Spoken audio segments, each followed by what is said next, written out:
കാലടിപ്പാടിലാണ് സുവർഗം ഓർത്തോളി.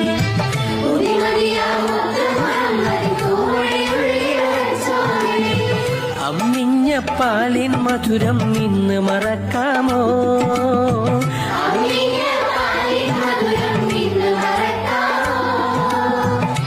ആയിരം പോറ്റുമ്മ വന്നാൽ സ്വന്തം പെറ്റുമ്മയായിടുമോ?